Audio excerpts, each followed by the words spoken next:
శ్రీమాత్రే నమః. Jhansi trending shorts ఛానల్కు స్వాగతం. మీరు గనక మన ఛానల్ని మొదటిసారి చూస్తున్నట్లయితే ప్లీజ్ సబ్స్క్రైబ్ చేసుకోండి. మరిన్ని డివోషనల్ స్టోరీస్ కోసం మన ఛానల్ని అందరికీ షేర్ చేయడం మర్చిపోవద్దు. ఈ వీడియో కనుక మీకు నచ్చినట్లయితే ప్లీజ్ ఒక లైక్ అయితే ఇవ్వండి. ఆదిపర్వంలో నడిచిన తరువాత అడిగారు పాండవులు, మాకు ఎవరు పురోహితుడుగా ఉంటే బాగుంటుందో నువ్వు మాకు సలహా చెప్పు అన్నారు. అందుకు తీసుకొచ్చారండి అంగారపర్ణోపాఖ్యానం.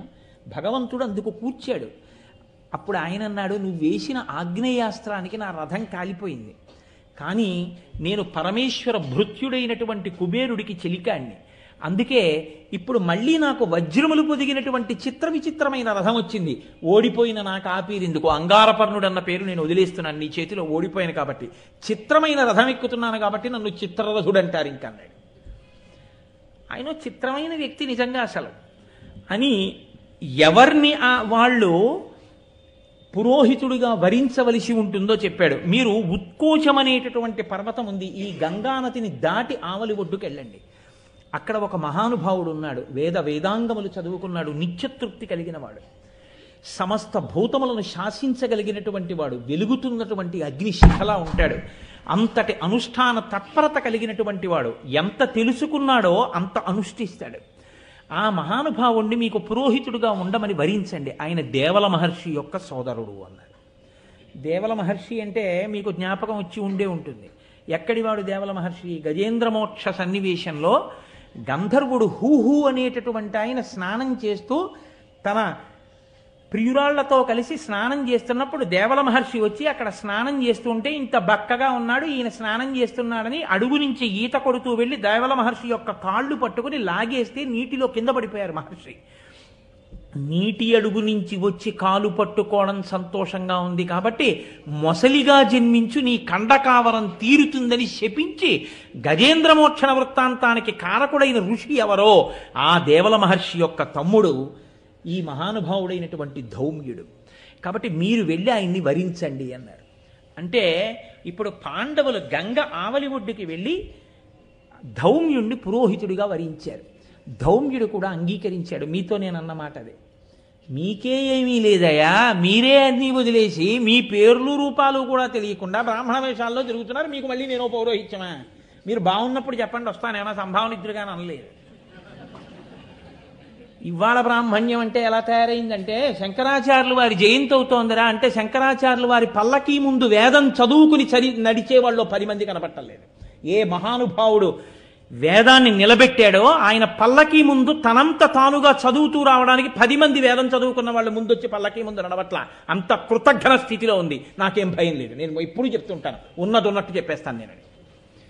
కానీ ఆ రోజులు అటువంటివి కావు. మీతో నేను చెప్పాను, సంతోషో హి ద్విజన్మనాం. వాళ్ళకి కావలసింది ధర్మం ఎక్కడుందో అక్కడ తాము చదువుకున్న చదువుతో దాన్ని రక్షించడం, వాళ్ళని వృద్ధిలోకి తేవడం. కాబట్టి ధౌమ్యుడు అంగీకరించాడు. నేను మీకు పౌరోహిత్యం చేస్తానన్నాడు. మహానుభావుడు ధౌమ్యుడు పురోహితుడిగా వచ్చిన తరువాత మత్స్యయంత్రాన్ని కొట్టారు. ధర్మరాజుకి ద్రౌపదికి, మిగిలిన పాండవులకి ద్రౌపదికి ధౌమ్యుడే వివాహం చేశాడు.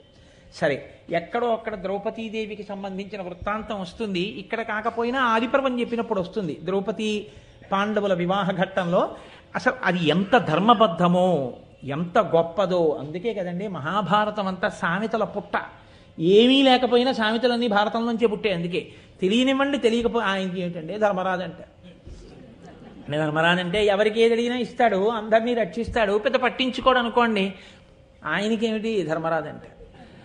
అమ్మో ఎంత ఉద్రేకం అండి, భీముళ్ళగా అంటారు. ఆయనకి ఏమిటండి సవ్యసాచి, 2 చేతులతోనూ చేసేస్తాడు అంటారు. ఆయన గుర్రాలు తోలడంలో నకులుడండి అంటారు. అదే నలభీమ పాకం అండి అంటారు. వీడేవాడండి సైంధవుళ్ళు అడ్డుపడ్డాడు అంటారు. వాడేవాడండి బాబు తొడలు విరిగిపోయి దుర్యోధనుడు పడిపోయినట్టు పడిపోయాడు అంటారు. వీడేవాడు ఎప్పుడు ఆడవాళ్ళని పట్టుకుని అలా హింసిస్తూ ఉంటాడు, వీడు దుశ్శాసనుడు చీరల్లాగినట్టు అంటారు. వీడి చూపులు ఏమిటి, కీచకుడి చూపులు అంటారు. మీరు చూడండి, సామెతలు చాలా భారతంలోంచే వచ్చాయి. అంటే ఇప్పటికీ మహాభారతం సజీవంగా అందులో ఉన్న వ్యక్తులు పాత్రలుగా మారి సమాజంలో తిరుగుతున్నాయి. అందుకే అన్నాడు మహానుభావుడు వ్యాసుడు, నేను భారతంలో చెప్పంది సమాజంలో లేదు, సమాజంలో అనుష్ఠించేది భారతంలో లేకుండా లేదు, నీ చెప్పింది కాక ఇంకొకటి లేదు, అన్నీ చెప్పాను భారతంలో అన్నాడు, అన్నీ చెప్పాను భారతంలో అన్నాడు. కాబట్టి అటువంటి ధౌమ్యుడు వివాహం చేశాడు. వివాహం అయిపోయిన తరువాత ఒక పెద్ద క్లిష్ట సమయం ఒకటి వచ్చింది. ఇందాక మీ దగ్గర నేను దాటవేశాను కదా, అరణ్యవాసానికి వెళ్ళినప్పుడు బ్రాహ్మణులందరూ ధర్మరాజు గారితో వచ్చేసారు. వచ్చేస్తే ధర్మరాజు గారు బెంగపెట్టుకున్నాడు. పురోహితుడు అంటే అందుకుంటాడు కష్టం సుఖం చెప్పుకోవడానికి. ఇప్పుడు వీళ్ళకి అన్నం పెట్టాలి, ఎలా? వంట చేయడానికి ఎవరు? ద్రౌపదీదేవే ఉంది. కాబట్టి ఇప్పుడు ఆయన వెళ్ళి ధౌమ్యుడితో చెప్పాడు, ఎలాగయా వీళ్ళకి అన్నం ఎలా పెట్టను ఇంతమంది బ్రాహ్మణులకి అంటే. ధౌమ్యుడు వేదవేదాంగములు చదువుకున్నవాడు. తాను నేర్చుకున్న శాస్త్రం మీద, తను చదువుకున్న మంత్రం మీద అంత నమ్మకం ఉండాలి. ఆయన అన్నాడు, ఉత్తరాయణ పుణ్యకాలం అంతా కూడా నీటిని లాగినటువంటి సూర్యభగవానుడు లోకంలో ఉన్న జనులు దాహార్తితో అన్నంతో ఉంటే చూసి బాధపడి దక్షిణాయన పుణ్యకాలంలో వర్షాన్ని వర్షించి తన కిరణములను చంద్రుడి యందు ప్రవేశపెట్టి ఓషధులకు శక్తి కల్పించి అన్నం దొరికేటట్టు చేశాడు భూతములకు. కాబట్టి అన్నం పెట్టేవాడు అంటే ఆదిత్యుడే, భాస్కరుడే. కాబట్టి నీకు సూర్యాష్టోత్తర శతనామ స్తోత్రాన్ని ఉపదేశం చేస్తాను. ఉచ్చారణ దోషం లేకుండా 108 నామములతో సూర్యుణ్ణి స్తోత్రం చేయడం ఉపదేశిస్తాను. నీవు నీటిలో నిలబడి సూర్యభగవాను స్తోత్రం చేయి. ఆయన ఆనందిస్తే నీ వెనక ఎంతమంది వచ్చినా నువ్వు అన్నం పెట్టగలవు. అంతేకాని అలా కాదండి, మనం ఆయన్ని అడుగుదాం, ఆయన పర్వాలేదు ప్రతి నెల 200 క్వింటాళ్ళు బియ్యం ఇవ్వకపోతారేంటి, అలా ఏం చెప్పలేదు. ముందు శాస్త్రం మీద నమ్మకం, ఆ తర్వాత భగవంతుడు ఒక రూపంలోనో భగవంతుడి ద్వారానో వస్తుంది. కాబట్టి చూడండి, ఈ మాట విని ధర్మరాజు ఉపదేశం పొంది గంగానది జలాల్లో నిలబడి ప్రతిరోజు ఉపాసన చేశాడు. సూర్యభగవానుడు తృప్తి చెంది ఆయనకి ప్రత్యక్షమయ్యాడు. నీకు ఇదిగో రాగి అక్షయ పాత్ర ఇస్తున్నాను. ఈ అక్షయ పాత్రలో ద్రౌపదీదేవి వంట చేస్తే, భార్య కదండి, ఇంటికి వచ్చినప్పుడు వంట చేసి 10 మందికి పెట్టి భర్త యొక్క గౌరవాన్ని నిలబెట్టవలసింది. అందుకని రాగి పాత్రలో ఆవిడ వంట చేస్తే ఎంతమంది తిన్నా సరిపోతుంది. ఎంతమంది తిన్నా అబ్బా ఏం వంట అనిపిస్తుంది.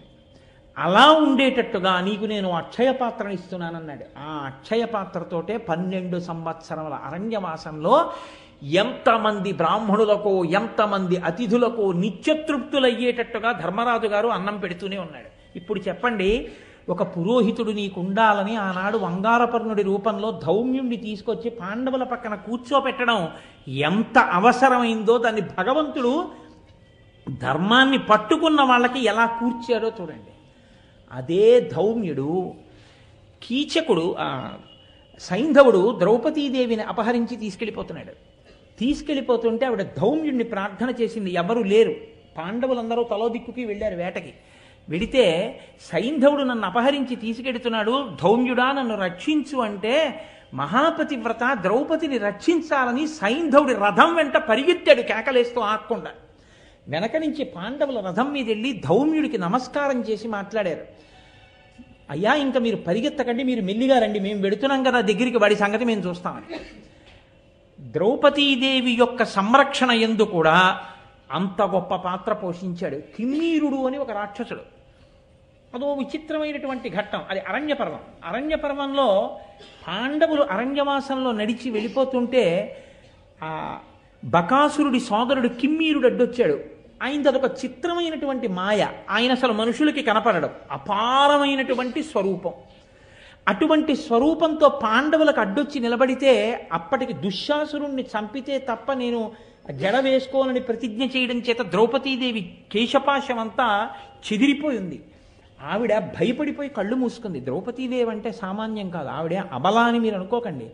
కీచకుడి కాళ్ళు చేతులు పొట్టలోకి జొనిపి మాంసపు ముద్దగా చేసిన తరువాత కాగడా వెలుతురులో అటువంటి కీచకుణ్ణి చూసి సంతోషించింది ఆవిడ. అంతటి వీరపత్ని కూడా ద్రౌపది అంటే, ఏం మాటలు కాదు ద్రౌపదీదేవి అంటే. అటువంటి తల్లి కళ్ళు మూసుకుంది. మూసుకుంటే ఆ మాయ తొలగితే తప్ప ఎదురుగుండా నిలబడినటువంటి రాక్షసుడు ఎవరో తెలియదు. అప్పుడు ధౌమ్యుడే రక్షోఘ్న మంత్రం వేశాడు. వేసి ఆ రాక్షసుడి యొక్క మాయ చెదిరిపోయేటట్టుగా చేసి కిమ్మీరుడు కనపడేటట్టు చేస్తే భీముడు వెళ్ళి కిమ్మీరుణ్ణి చంపాడు. అలా మహాభారతంలో ఎప్పుడు విన్నంటి ఉంటాడు, ఎన్ని రకాలుగానో రక్షణ చేశాడు. విరాట పర్వంలో పాండవులందరూ అజ్ఞాతవాసంలోకి వెళ్ళిపోతే వాళ్ళ అగ్నుల్ని పాంచాల దేశానికి తీసుకెళ్లి ఆరాధన చేసిన వాడు ధౌమ్యుడే, ఇంటి పురోహితుడిగా. ఆయనే ఉపపాండవులందరికీ నామకరణం చేశాడు. ఆయనే కురుపాండవ యుద్ధంలో కురుక్షేత్రంలో అనేక మంది వీరులు తెగటారిపోతే అంత్యేష్టి సంస్కారం చేయడానికి మంత్రాలన్నింటినీ చదివినవాడు ధౌమ్యుడే. కాబట్టి ధౌమ్యుడి పాత్ర అంత సామాన్యమైన పాత్ర కాదు. నేను ఎందుకు మీతో ఇంత విషయాన్ని ప్రస్తావన చేయవలసి వచ్చింది అంటే, విరాట పర్వంలో ఇవాళ ధర్మరాజు గారు ఉన్నటువంటి స్థితి అంటే సామాన్యమైన స్థితి కాదది. ఇప్పుడు ఆ స్థితిలో అంత నిరాశకి లోనైనటువంటి ధర్మరాజుతో మాట్లాడాలంటే ఎవరు పడితే వాళ్ళు మాట్లాడడం కుదరదు. ఆయనకి బోధ చేయడం అంటే మాటలు కాదు. ఇప్పుడు ధౌమ్యుడు లేచి అన్నాడు ధర్మరాజుతో, ధర్మ నిరూపకత్వమున ధైర్యమునన్ మహనీయ వృత్తి సత్కర్మ విధిజ్ఞతం చతురతామహిమన్ దృఢబుద్ధి ఎవ్వరుం ధర్మరాజు పాటికారనగా ధాత్రి ప్రసిద్ధుడవైన ఇట్టి నీ పేర్మికి నీడే దుర్దశల పెళ్ళునకున్ దొరపిల్లుట అరయం. ఏమయ్యా ధర్మరాజా, ఇది నీ పేరుకి నీ కీర్తికి నీ శోభకి తగిన పనే నువ్వు చేస్తున్నది? నువ్వు ఇంత దుఃఖిస్తున్నావా? మా అంత కష్టాలు పడ్డవాడు ఎవరైనా ఉన్నారా అని అడుగుతున్నావా? అసలు ధర్మాన్ని నిరూపించడంలో ధైర్యానికి మారుపేరు ఎవరు అని అడిగితే నీ గురించే చెప్తారు. ఎవరు మహనీయుడు అంటే నీ పేరు చెప్తారు. ఎవరు సత్కర్మావలంబకుడు అంటే నీ పేరు చెప్తారు. ఎవడు తత్వపరిజ్ఞానం ఉన్నవాడు అంటే నీ పేరు చెప్తారు. ఇన్ని తెలుసున్నవాడివి, ఇంత గొప్పవాడివి నువ్వే కదిలిపోతే నీ తమ్ముళ్ళు ఏమైపోతారు? నువ్వు ఇలా మాట్లాడచ్చా ధర్మరాజా అంటూ ఒక అద్భుతమైన మాట అంటాడు. దేవతలకైన నొక్కొకచో వలయున కాదే శత్రుసూదన విధి కాలావాప్తికి మును తమ సద్భావంబులడంచి ఉడుగబడి ఉడంగం. ధర్మరాజా, నువ్వు ఒక్క విషయాన్ని బాగా జ్ఞాపకంలో ఉంచుకో. కాలం అనేటటువంటిది దాటడం ఎవ్వరికీ సాధ్యం కాదు. ఎంతటి వాళ్ళైనా సరే కాలమునకు వశవర్తులే. వ్యాసుడు దేవీ భాగవతంలో అంటాడు, కాలోహి బలవాన్ కర్త సతతం సుఖ దుఃఖయో నరాణాం పరతంత్రాణం పుణ్య పాపానుయోగత. ఒక్కొక్క కాలమునందు ఒక్కొక్క గడియ మిమ్మల్ని ఒక నిమిషం ఏడ్చేట్టు, ఒక రోజు ఏడ్చేట్టు, ఒక నెల ఏడ్చేట్టు, ఒక సంవత్సరం ఏడ్చేట్టు, ఒక్క కాలములో ఒక రోజు ఒక గంటలో ఒక నిమిషంలో జరిగిన సంఘటన జీవిత పర్యంతం ఏడిచేటట్టు చెయ్యగలదు. ఎందుకు చెయ్యగలదో తెలుసా? కాల కలయతామహం. కాలరూపంలోనే పరమేశ్వరుడు లెక్కలు కట్టి పాపపుణ్య విచారణం చేసి నీవు చేసిన పాపానికి నువ్వు ఎంత ఏడవాలో లెక్క కట్టి ఫలితం ఇస్తాడు. ఆ పాప ఫలితాన్ని ఈశ్వరుడు ఇచ్చేసిన తరువాత నువ్వు తిప్పను లేవు, నువ్వు దిద్దను లేవు. నువ్వు చెయ్యవలసింది ఏమిటంటే జీవితాంతం ఏడవడమే. కాలము ఎవ్వరూ దాట శక్యము కాదు. ధర్మజ, ఇప్పుడు మీరు కూడా అటువంటి కాలమునకు వశవర్తులై ఉన్నారు.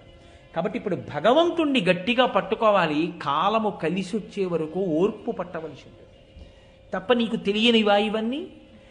కాలము కష్టములో సుఖాన్ని ఇస్తోంది. 12 ఏళ్ల అరణ్యవాసం చెయ్యాలి. కానీ ఎందరో ఋషుల్ని దర్శించావు, ఎన్నో తీర్థాలు దర్శనం చేశావు, ఎందరో బ్రాహ్మణులకు అన్నం పెట్టావు, ఎంతో మందితో సత్కర్మలను గూర్చినటువంటి ప్రసంగాలు చేశావు.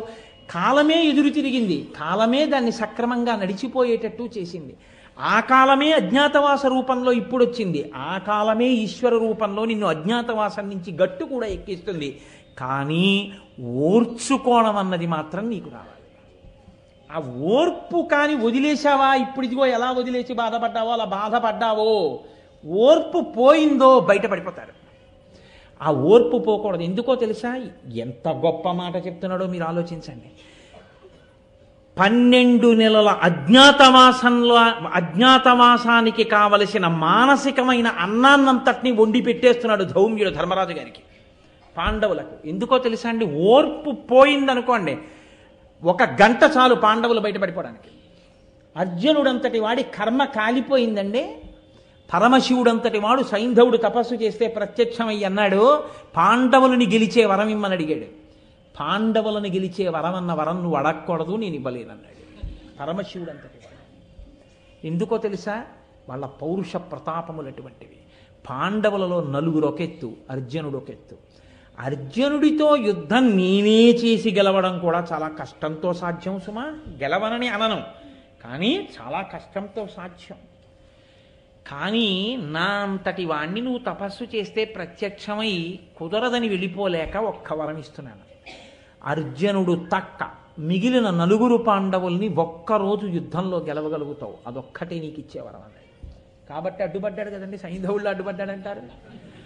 అర్జునుడంటే అంతటి వాడు, పరమశివుడి చేత సైంధవుడు వరం అడిగినప్పుడు స్తోత్రం చెయ్యబడ్డాడు.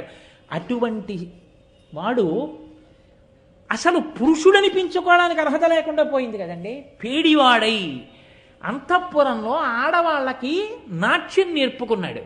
అటువంటి వాడే కాని ఒక్క క్షణం కోపగించుకున్నాడు అనుకోండి, భీమసేనుడే ఆగ్రహించాడు అనుకోండి, ధర్మరాజే ఆగ్రహించాడు అనుకోండి, అయిపోయింది అంతే అజ్ఞాతవాసం. దుర్యోధనుడు కష్టపడక్కర్లేదు, వాళ్ళు ఓర్పుపోతే చాలు. అందుకని అంటున్నాడు ధౌమ్యుడు, మీరిప్పటి వరకు ఉన్న పరిస్థితి వేరు. అరణ్యవాసం చేస్తున్నా ధర్మరాజు గారండి అని నమస్కారం చేశారు. ఆయన మహానుభావుడండి, ధర్మరాజు గారండి అన్నారు. కాబట్టి కాలం గడిచిపోయిందయా. ఇప్పుడు నిన్ను ధర్మరాజు గారు అనరు, నువ్వే పేరెట్టుకుంటావో ఆ పేరుతో పిలుస్తారు.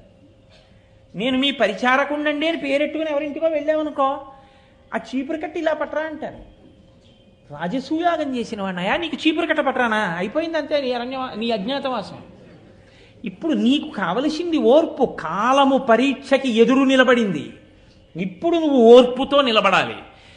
అది కోల్పోతున్నావని నాకు భయంగా ఉంది ధర్మజ. లేకపోతే నీ నోటి వెంట ఈ మాట రావచ్చా? ఇంత ధర్మం తెలుసున్నవాడివి, రాకూడదుగా. కాబట్టి ఏమి మాట్లాడాడండి నిజంగా ధౌమ్యుడు ఆ రోజున. ఆయన అన్నాడు, నిషదాద్రియంత నిమిషపతి ప్రచ్ఛన్న సంచరణమున వర్తించుటయును, అదితి గర్భంబున అవతారమై వామనాకారమున హరి అడగుటయును, జనని ఊరు ప్రదేశంబున అతి నిగూఢంబుగా ఔర్వుండు దాగుటయును, ధేను శరీర విలీనుడై అజ్ఞాత చర్య మార్తాండు సలుపుటయును. వినమే ఇట్లు వడిన వీరలు పదపడి తమకు అగ్గమైన తరి జయింపరెట్లు ప్రబలరిపుల, నీవును ఆపద కోర్చి భంగపాటు తీర్చుకునుము అన్నాడు. ధౌమ్యుడు తప్ప ఇలా మాట్లాడగలిగిన వాళ్ళు ఎవరుంటారు? అందుకే భారతం భారతం. ఆయన అన్నాడు, మా అంత కష్టాలు పడ్డవాళ్ళు ఉన్నారా అని కదా అన్నావు. తనకన్నా కష్టాలు పడ్డవాళ్ళు ఉన్నారు అని గుర్తొస్తే కదండి తను కష్టం తట్టుకోగలిగేది. హనుమ సీతమ్మని సుందరకాండలో శిశుపావృక్షం మించి చూసి, మాన్యాగురు వినీతస్య మన్మ లక్ష్మణస్య గురుప్రియ ఇది సీతాపి దుఃఖార్త కాలోహి దురతిక్రమ. ఏ కావ్యం చెప్పనివ్వండి, ఏ పురాణం చెప్పనివ్వండి, అదే చెప్తుందంతే. ఏమి సాక్షాత్ రామచంద్రమూర్తి ఇల్లాలు, లక్ష్మణుని యొక్క అన్నగారి భార్య, గురువుల చేత సంస్కరింపబడిన బుద్ధి కలిగిన తల్లి ఇన్ని కష్టాలు పడుతోంది. చుట్టూ రాక్షస స్త్రీల మధ్యలో తల్లి ఉండిపోయి 10 నెలల నుంచి కట్టిన బట్ట మార్చకుండా ఏడుస్తూ ఉండిపోయిందంటే కాలోహి దురతిక్రమ, కాలాన్ని దాటగలిగిన వాడెవరు అన్నాడు. ఏమి నీకంతకన్నా పెద్ద కష్టం వచ్చిందా వెయిటింగ్ లిస్టులో టికెట్ దొరికితే? ఎందుకంత బాధపడిపోతావు? ఒకసారి జీర్ణం అయితే ప్రతి చిన్న విషయానికి నువ్వేం కదిలిపోవు, సంతోషంతో నిలబడగలుగుతావు విషయానికి. ఆ నిలబడగలిగిన ప్రజ్ఞ ఎక్కడి నుంచి వస్తుంది అంటే రామాయణ భారత భాగవతాలు జీర్ణమైతే వస్తుంది. ఆయన అంటున్నాడు, ఏమన్నావు? మాకన్నా కష్టాలు పడిన వాళ్ళ అని కదా అన్నావు. నిషదాద్రియం దనిమిషపతి ప్రచ్ఛన్న సంచరణమున వర్తించుటయును. స్వర్గలోకానికి అధిపతయా దేవేంద్రుడు. అటువంటి దేవేంద్రుడు ఒకే ఒక్క పొరపాటు చేస్తే కట్టి కుడిపేసింది. ఒక మాట కాదు, ఎన్ని మాటలు కట్టి కుడిపిందో తెలుసా అండి? ఒకే ఒక్కసారి తాను సింహాసనం మీద కూర్చుని ఉన్నాడు, చుట్టూ దేవతలు సేవిస్తున్నారు, బృహస్పతి సభలోకి వస్తున్నారు. ఎంతమంది ఉండనివ్వండి, ఎంత గొప్ప వాళ్ళ మధ్య ఉండనివ్వండి, గురువుగారు వస్తున్నప్పుడు లేచి నిలబడవలసిందే. ఆయన గౌరవం ఆయనదే. ఆయనకి నువ్వు గౌరవం ఇవ్వకపోతే ఆయనకి తగ్గిపోయేదేం ఉండదు, కానీ నువ్వు పాడైపోతావు. కాబట్టి ఇప్పుడు బృహస్పతి నడిచి వస్తూ ఉంటే ఇంద్రుడు లేవలేదు. దేవగురువు నన్ను ఆశ్రయించిన వాడు, ఏమిటి నేను లేచేది? కూర్చున్నాడు. ఆయన చిన్న బుచ్చుకుని వెనక్కి వెళ్ళిపోయాడు అంతే. వదరి మాట్లాడకూడదు, నోరుంది కదా అని గురువు గారికి వ్యతిరేకంగా ఏది మాట్లాడేసినా చెల్లిపోతుంది అనుకుంటే గురువుగారు ఏమనక్కర్లేదు. ఆయన మనసు నిప్పి పెట్టి నీ వంక చూడకుండా నిన్ను వదిలేస్తే చాలు. నువ్వు ఏ తృప్తి ఇవాళ పొంది ఉన్నావో అది నశించిపోతుంది అనతి కాలంలో. కాబట్టి ఏమైంది? వెళ్ళిపోయాడు బృహస్పతి అసంతృప్తితో, బాధపడుతూ వెళ్ళిపోయాడు అంతే. ఉత్తర క్షణం రాక్షసులు రాజ్యాన్ని లాగేశారు. పోయింది రాజ్యం అంతా. పోతే ఏడ్చాడు, వెళ్ళి బ్రహ్మగారి దగ్గర మొరబెట్టుకున్నాడు. గురువుగారు కోపగించి వెళ్ళిపోయారు. ఇప్పుడు గురువుగారి ఇంటి ముందు నిలబడ్డానికి అర్హత లేదు. పెద్ద ప్రమాదం ఎక్కడో తెలుసా అండి? ఎన్ని కష్టాలు వచ్చినా నువ్వు గురువుగారి ఇంటికి వెళ్ళి చెప్పుకోగలిగిన స్థితిని మిగల్చుకుంటే నీకు ఉపశాంతికి శాంతికి ఢోకా లేదు. ఆయన కష్టాన్ని మార్చలేడేమో కానీ తన మాటలతో సేద తీరుస్తాడు. ఆ గురువుగారి ముఖం చూడడానికి అవకాశమే నీవు పోగొట్టేసుకుంటే, గురువుగారు నీ ముఖం చూసి మాట్లాడడానికి ప్రసన్నుడు కాకుండా ఉన్న స్థితిని నువ్వు తెచ్చేసుకుంటే ఇంకేం కావాలి? ఇంకంతకన్నా కష్టమే ఉంది. ఇప్పుడు చెప్పుకోవడానికి బృహస్పతి ఇంటికి వెళ్ళడానికి లేదు. బృహస్పతి మాట్లాడరు. ఇంటికి వెళ్ళగలవేమో, మాట్లాడలేవు. ఎందుకని? లేదు ఇప్పుడు నీకు అవకాశం. ఇక గురువు నీతో మాట్లాడడానికి సిద్ధంగా లేరు. కాబట్టి ఇప్పుడు బృహస్పతి దగ్గరికి వెళ్ళలేక చతుర్ముఖ బ్రహ్మగారి దగ్గరికి వెళ్ళాడు. వెడితే బ్రహ్మగారు అన్నారు, గురువు గురువే, గురువు ఆగ్రహానికి వశుడవయ్యావు. కాబట్టి ఇప్పుడు నువ్వు చెయ్యగలిగింది ఒక్కటే, గురువు యొక్క వైభవాన్ని తెలుసుకున్నావు. కాబట్టి గురువు గారు ప్రసన్నుడయ్యేంత వరకు ఆ స్థానంలోకి అందాక ఒకరిని పెట్టుకుని పూజించు. పోన్లే మారాడు కదా అని మళ్ళీ గురువు ప్రసన్నుడవుతాడు. విశ్వరూపుణ్ణి తీసుకొచ్చాడు. మారాడా ఇంద్రుడు? ఆయన తన మాతృ సంబంధమైన రాక్షసులకి హవిస్సులు ఇస్తున్నాడని కోపం వచ్చి ఆయన కుత్తుక కత్తిరించాడు. తండ్రి అయిన త్వష్ట ప్రజాపతి హోమం చేశారు. హోమం చేసి ఇంద్రశత్రువు వివర్ధస్వ అంటూ హోమం చేశాడు ఆయన. ఇంద్రువుని సంహరించగలిగిన శత్రువు ఉద్భవించుగాక అని స్వరం తప్పి ఇంద్రుడి చేతిలో సంహరింపబడేటటువంటి శత్రువు జన్మించుగాక అని అర్థం వచ్చింది. స్వరం ప్రధానం మంత్రానికి. ఇప్పుడు అందులోంచి వృత్రాసురుడు వచ్చాడు. భయంకరమైన రూపంతో 3 లోకాలని గడగడలాడిస్తున్నాడు. ఇంద్రుణ్ణి మింగేశాడు ఆయన. నారాయణ కవచాన్ని పారాయణ చేస్తున్నాడు కాబట్టి బతికి బట్టగట్టాడు. అటువంటి వృత్రాసురుణ్ణి చంపడానికి మార్గం లేక మహానుభావుడు శ్రీమన్నారాయణుడికి మొరపెట్టుకుంటే, మామూలు వస్త్రాలతో నువ్వు ఆయన్ని ఏం చేస్తావురా, వృత్రాసురుణ్ణి ఏం చెయ్యలేవు, మహానుభావుడు బ్రహ్మజ్ఞాని త్యాగమూర్తి దధీచి దగ్గరికి వెళ్ళి గురువు యొక్క వైభవం ఏమిటో తెలియాలి ఇంద్రుడికి. దధీచిని వెళ్ళడుగు శరీరమే ఇచ్చేస్తాడు. ఆయన ఎముకలతో విశ్వకర్మ నీకు ఆయుధం చేసిస్తాడు, వజ్రాయుధం. వెళ్ళమంటే దధీచిని అడిగారు. అది గురు వైభవం అంటే. దధీచి అన్నాడు, శరీరం ఎప్పుడో అప్పుడు పడిపోతుంది, ఒకరి ఉపకారానికి పడిపోతే ఏం కావాలి తీసుకోండని కుంభకం చేసి ప్రాణాలని పైకి తీసుకొచ్చి ఆత్మని చైతన్యంలో కలిపేసి శరీరాన్ని విడిచిపెట్టాడు. దధీచి యొక్క ఎముకలతో ఆనాడు తయారు చేసిన వజ్రాయుధాన్ని చేత పట్టుకుని వృత్రాసుడిని సంహరించాడు. చంపడం తేలిక చంపేశాడు. కానీ ఇప్పుడు బ్రహ్మహత్యాపాతకం వెంటబడింది. అది వృద్ధ స్త్రీ రూపంలో ఎర్రటి చీర కట్టుకుని కుష్ఠరోగంతో క్షయరోగంతో ఒంట్లోంచి చీము నెత్తురు కారుతుంటే పుల్లటి వాసనతో ఊపిరిలో చేపల కంపుతో ఎక్కడికి వెడితే అక్కడ వెంటొచ్చింది. 10 దిక్కులు తిరిగాడు, ఊర్ధ్వలోకాలకు వెళ్ళాడు. ఎక్కడికి వెళ్ళినా తన వెనకాతలే ఉంది. అసలు ఆవిడ వెనక ఉన్నంత వరకు ఇహ మనశ్శాంతి లేదు. ఇప్పుడు ఎక్కడికి వెడితే తన వెంటపడ్డం మానేస్తుందని ఆలోచించాడు. ఈశాన్యం పరమేశ్వర స్థానం కాబట్టి ఈశాన్యమున ఉన్న మానస సరోవరానికి ఎడతానన్నాడు. అందుకని మానస సరోవరానికి గొప్పతనం వచ్చింది. మానస సరోవరం దగ్గరికి వెళ్ళి పరమేశ్వర స్థానానికి దగ్గరలో ఉంది కాబట్టి దానిలో కూడా పైకి ఎక్కడ తల తిప్పితే కనపడుతుందోనని ఒక తామర తూడులోకి దూరి కూర్చున్నాడు 1000 ఏళ్ళు. ఈలోగా నహుషుడు ఇంద్రుడయ్యాడు. ఇంద్రుడై ఇంద్ర పదవిలో కూర్చోవడం కాదు, శచీదేవిని పొందాలన్నాడు. ఇన్ఛార్జి పోస్టులోకి వచ్చినవాడు ఇన్ఛార్జి పోస్టులో ఉండాలి. అలా ఉండడం మానేసి ఇంద్రుడి భార్య శచీదేవి కావాలన్నాడు. అప్పుడు ఆవిడ వెళ్ళి బృహస్పతిని అడిగింది, ఎలా నాకు తప్పుతుంది ఈ ప్రమాదం అని. గురువు ప్రసన్నుడు. ఆవిడికి ఆపద వచ్చిందనేటప్పటికీ ఇంద్రుడు ప్రవర్తించిన కృతజ్ఞతని మరిచిపోయాడు. సప్తర్షులు మోసిన పల్లకి ఎక్కి రా, నీకు భార్యనవుతానని చెప్పన్నాడు. సప్తర్షుల పల్లకీలో రా అంది. అంటే వెర్రివాడు సప్తర్షులతో పల్లకి మోయిస్తున్నాడు. అగస్త్యుడు పుట్టివాడు. ఆయన పాపం గబగబా అడుగులు వేయలేకపోతున్నాడు. ఈయనకి తొందర, ఎప్పుడెప్పుడు శచీదేవి పొందుదామా అని. అందుకని ఆయన్ని తొందర చేసి సర్ప అన్నాడు. తొందరగానడు అన్నాడు. ఆయనకి కోపం వచ్చి పైకి చూసి అన్నాడు, సర్ప అని నన్ను పొడుస్తావు, పొట్టివాడిని, కాళ్ళు ఇంతకన్నా పడవు, సర్ప అని నన్ను తోసావు కాబట్టి నువ్వు పైనుంచి కిందకి సర్పం అయిపోడు అన్నాడు. పామై కింద పడ్డాడు. అప్పుడు 1000 సంవత్సరాల తర్వాత యాగం చేసి ఇంద్రుడు తన పాపాన్ని పోగొట్టుకుని పరమేశ్వర స్థానానికి దగ్గరగా 1000 ఏళ్ళు ఉన్నాడు కాబట్టి అప్పుడు పోయింది బ్రహ్మహత్యాపాతకం. అప్పుడు బయటికి వచ్చి మళ్ళీ ఇంద్ర పదవిలో కూర్చున్నాడు. ఏమయ్యా ధర్మరాజా, ఇంతకన్నా పెద్ద కష్టమా నీది అని అడిగాడు. ఇది మాట్లాడడం అంటే, ఇది ధౌమ్యుడు అంటే. ఇప్పుడు ధర్మరాజు గారికి ఓహ్, వాళ్ళ కష్టం ముందు నా కష్టం ఏ పాటి, నేనంత కష్టమేం పట్టలేదుగా, ఎంత పెద్ద మాట తీసుకొచ్చి వేసేశాడో చూడండి. మొట్టమొదటి నిషదాద్రియంద నిమిషపతి ప్రచ్ఛన్న సంచరణమున వర్తించుటయును. తన రూపం కూడా కాకుండా ప్రచ్ఛన్నంగా కామరూపంలో వేరొక రూపంలో తిరిగాడయా ఇంద్రుడు. అదితి గర్భంబున అవతారమై వామనాకారమున హరి అడగుటయును. చిత్రం ఏమిటో తెలుసా అండి, పద్యం అంతా గురువైభవం మీద మీద పెడుతోంది. మీరు గమనించండి. ఎందుకో తెలుసా, చెప్పడం తేలికండి అంటాడేమో, అలా అనడు ధర్మరాజు. చెప్తున్న గురువుల మాట వినాలి. ఎందుకు అదితి గర్భంలో అడిగాడు వామనమూర్తి అయి అణగి ఉన్నారట. ఎవరు? శ్రీ మహావిష్ణువు. ఎవరు శ్రీ మహావిష్ణువు అంటే సమస్త విశ్వమునందు వ్యాపించి ఉన్నవాడు. ఇందుగలడు అందులేడని సందేహము వలదు చక్రి సర్వోపగతుండు, ఎందెందు వెదకి చూచిన అందందే కలడు దానవాగ్రణి వింటి.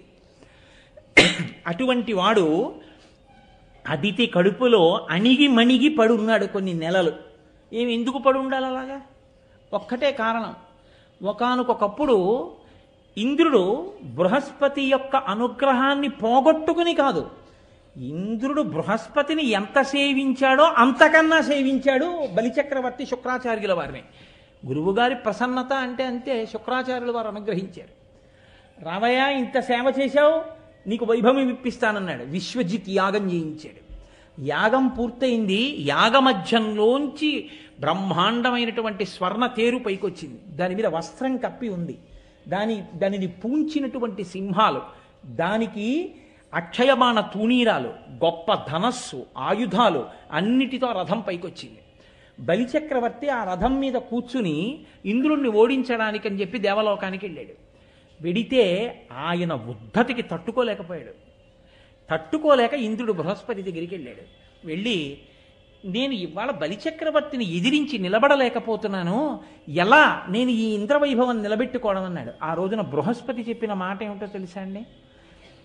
గురువు గారి అనుగ్రహంతో ఇవాళ బలిచక్రవర్తి నిన్ను కూడా నిగ్రహించగలిగిన స్థితికి వచ్చేశాడు. గురువులంతా సేవించాడు. గురువు అనుగ్రహం మనశ్శాంతికి కారణం. నీవు ఇంత వైభవంతో ఉన్నవాణ్ణి తొలగదోయగలిగిన శక్తి ఎక్కడిదంటే ఆ గురువుగారి అనుగ్రహం.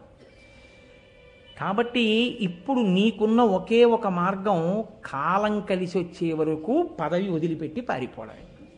కాలం కలిసి రావడం అంటే ఏమవ్వాలి? గురువు అనుగ్రహం బలిచక్రవర్తికి పోవాలి. బలిచక్రవర్తికి గురువుగారు అనుగ్రహం పోవాలంటే ఏం చేయాలి? గురువుగారిని అధిక్షేపించాలి.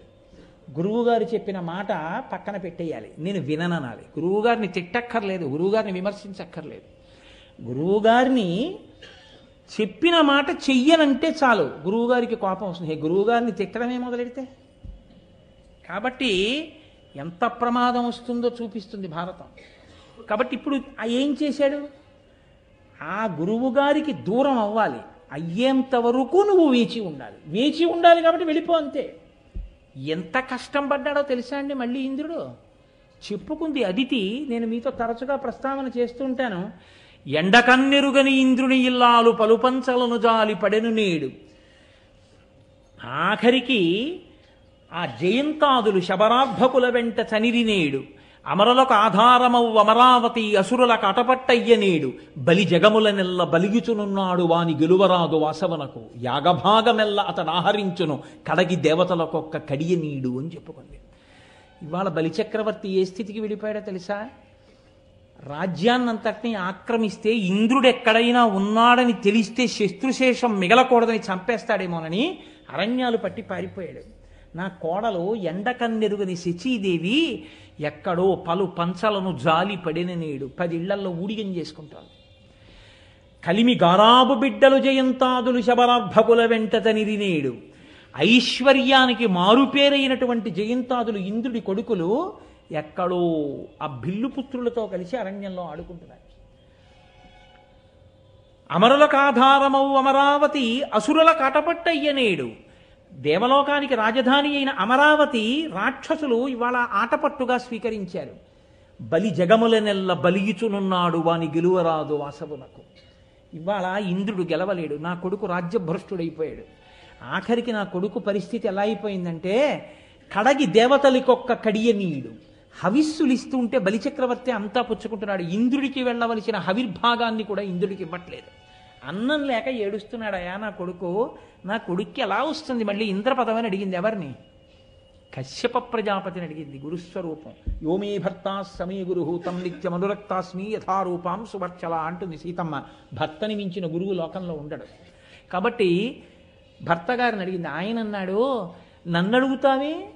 భగవంతున్ పరమున్ జనార్దనన్ కృపాపారీడు సర్వాత్మకున్ శ్రీహరి సేవచేయు మతడున్ సంతుష్టును పొంది నీకకు ఇష్టార్థములెల్లనిచ్చు అఖిలార్థావ్యాప్తి చేకూరిడిన్ భగవత్సేవల పొందరాది బహు సౌభాగ్యంబులన్ ప్రేయసి. నన్ను అడుగుతాయేటి?